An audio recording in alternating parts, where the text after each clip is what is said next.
Look at my socks, all right?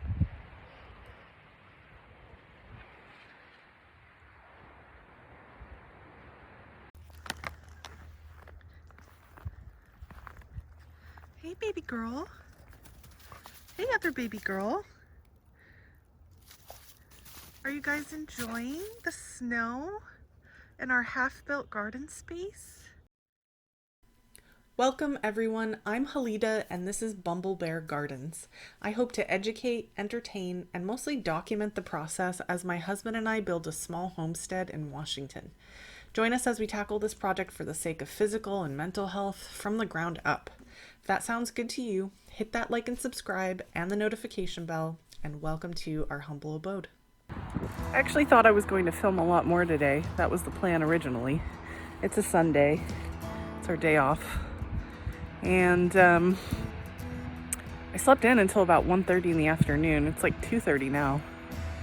And I figured that would actually be a good time to go out and film and talk about why it is that my husband and I bought a farm. Why I am suddenly moving from kind of more of a metropolitan city life. But talk about why it is we bought the farm, why it is we are really gung-ho about this idea of organic farming, and you know, what better time than when I have a flare-up of some of my mystery symptoms. I talk about that a little bit. So we actually moved out here for mental health. We're on 1.5 acres in rural area of Washington State. We're a really quick commute back into the city limits, but it's quiet out here. You can breathe out here.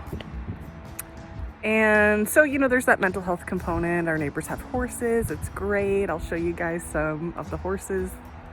They're babies. They're amazing. But I have a lot of mystery, partially diagnosed health concerns. And I struggle with infertility. And so when, you know, my partner and I were ready to start a family, it became pretty apparent that I was going to have to get a lot healthier because my health tanked after I went off of birth control. Like all systems shut down after I went off of birth control. And I do know that I have PCOS, which is polycystic ovary syndrome, which is a syndrome, not a disease. But along with that comes some other mystery kind of, some doctors have called it autoimmune, some doctors have called it allergy. Some doctors have said, well, I don't think you're ever going to get an answer because it's endocrine issues such as IBS or irritable bowel syndrome, which is super fun, and joint pain. Occasionally I'll get severe edema or swelling, and I'm talking noticeable swelling of my face where there's just, no divot here, there's just a straight line. And I won't be able to wear my wedding ring because my hands will swell up so much. I won't be able to put shoes on my feet or boots on because my legs and feet will swell up that much. And, you know, I can't get an answer. At random, my body will respond as though I'm allergic to foods. I'll get mouth sores or severe intestinal stomach problems, pain, a lot of pain, which goes hand in hand with IBS, except there's no rhyme or reason to it. I've seen so many specialists, so many doctors, tracked in so many different types of journals, and I can't get, there's no identifying trigger food or anything like that. It all just seems to be surrounding my hormone state, where I am in my cycle. So that's super fun. And another thing that happens is that I will just be devoid of energy, like completely devoid of energy. Today, I slept a full 8 hours, woke up at 8 a.m., bright-eyed, bushy-tailed, ready to tackle my day, ready to go start some more seed starts and move some of my seed starts and transplant them to bigger pots, give them some leg room. And I woke up, fed my animals, got overwhelmed with a sense of fatigue, and slept again for another, 5 hours. And the only reason I woke up this time was because my husband came out and said, hey babe, it's 1:30 in the afternoon. you might want to, I made you some coffee. And he's shout out to my husband because he's so gracious and so patient and so accommodating of the random health concerns that I get. And you know, I have a feeling, I have this inkling that it's all tied in with my hormones, which has been suggested by multiple doctors, gastro, rheumatology, OBGYN. But we're pretty determined. I'm pretty determined to get this under control. And I think the way to do that is to tackle with nutrition. And I've seen other people, whether in person actually or through the magic of YouTube, change their eating habits. I've done that. I've always been super fit. Oh yeah, weight gain. Ooh, I think that's something that every person, not just women, deal with and get self-conscious about. But I gained 60 pounds in a matter of a couple years. 30 pounds of which were only in the past 4 months, which is insane, right?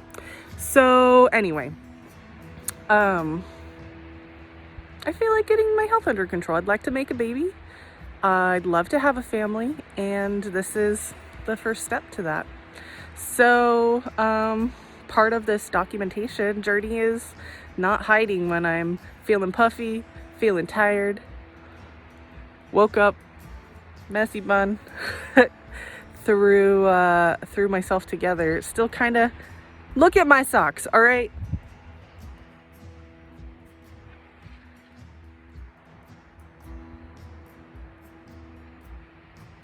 What I'm trying to say is I've got my shit together today. So yeah, I'm gonna head downstairs and work on my little seedlings, maybe get some garden boxes done and document that. Who am I kidding? I'm gonna get like one worked on because they take a long time. Excuse me. What are you doing? No. Okay, see you later. All right, so I am a little bit of a craft hoarder and maybe a little bit of a garden hoarder. So anytime that I have put in plant starts from a nursery, I keep the pots. I also, in line with the whole thrifty aspect of this project, because again, medical bills are expensive, food is cheap to grow, or should be. I found a landscaping business that keeps their plastic pots and gives them out for free. And so at random, any time that they're open, you can just go and get any size pots. And so I've done a full truckload of those too, in preparation for this. I think that a lot of people either feel weird about asking for things for free, which, you know, don't go into a big box store and try to get things on the shelves for free. But I think that the beautiful part of living in a community is the fact that sometimes people have things that may be garbage to them, but are beneficial to you, and there should be no shame in saying like, hey, can I have those? And in fact, I didn't even go in and ask. I just looked online. I think it was Facebook Marketplace this time, but they were literally looking for people to come and take their pots so that they wouldn't have to recycle them or throw them away. And you know, maybe it's a business move. I doubt that things like this get that heavy and are that expensive to toss or have picked up for recycling. I think that a more likely motive behind them looking for people to come get them for free is that, you know, that's 500 less plastic pots that end up in potentially a landfill when people can come and get them. So I'm gonna transplant, and what I'm gonna do is wing it.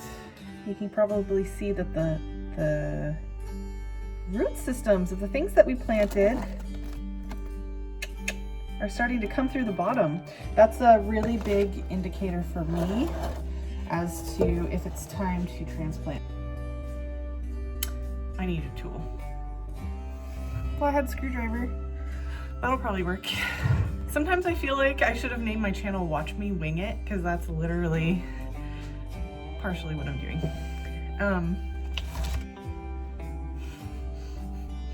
Poor little onions. Oh, suddenly occurred to me, I should probably mark these. Maybe do one row at a time so I can remember what on earth they are. That'd be a good idea. All right, so I'm just gonna kind of gently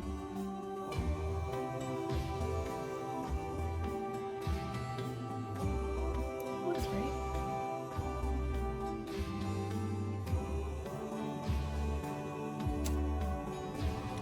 After I got all of the little seedlings in their own pots, I gave them a good water, popped them back under their grow lights with an adjusted height to accommodate this new pot size, and tucked them in and was on my way.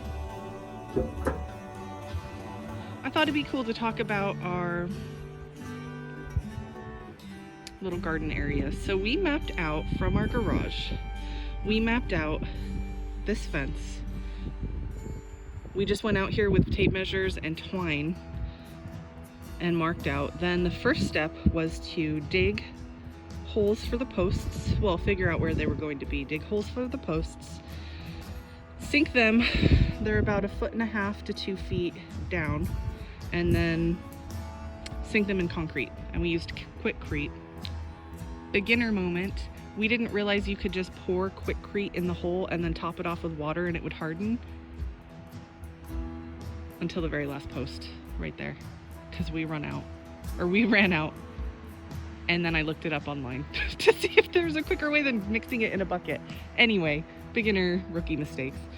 So we sunk the poles, painted them, then got all of this chain link for free actually, and put the chain link up, put the cross beams up. We still got to paint some of it black because half of it was black, half of it was plain. But you know what? When you're trying to do stuff on a budget, free is good. See, here's the stuff that was already black. So the plan is actually to paint the rest of this black. We've researched primer, we've researched paints, we know what we're going to use. I'll share that at another time when I actually do it. Then there are our beds. Now we also, because of the wonderful situation that the world finds itself in, lumber is expensive. One of the wonderful side effects of the pandemic is that lumber has gotten insanely expensive. And so that took a lot of getting creative to find out how we can build our raised garden boxes, which again, as I mentioned in my last video, there's a lot of sand under here, so we couldn't do in-ground. So we decided to do raised beds, and they're all mismatched. Eventually it'll look super cute, right? But who cares, as long as our food is safe and organic and healthy and growing and not chemical laden from using the wrong materials. So we bought some lumber. Cedar was insanely expensive. Hardwood was insanely expensive. So we decided to go with pine and researched a company, many companies actually, of ways that we could seal the wood and make it durable for multiple seasons without breaking the bank. And so we found a company based out of Portland, Oregon that does food safe, non-toxic internal wood stabilizer sealant, which is still under the FDA guidelines of meeting organic gardening criteria. It's completely food safe. You can get it on your skin, you're not going to get sick. They have a lot more information on their website. But so we ordered the internal wood stabilizer, consulted with their company at length, and found that we could use untreated wood, seal the insides with the internal wood stabilizer, and use any latex paint on the external area and not risk our food getting contaminated by anything. So it's not the same as using an oil-based stain. It's not the same as using a polyacrylic or a polyurethane. It's not going to seep into our woods. And how it works, and again, I'll put their website up so that you can research it and in the link below. How it works is it forms silicone crystals inside the wood as it seeps in. So it's kind of a longer process, because first we got to build the sections of the boxes.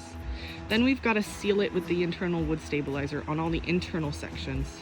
We've got to let that dry and cure. Then we've got to paint the outside of the wood with our exterior latex paint.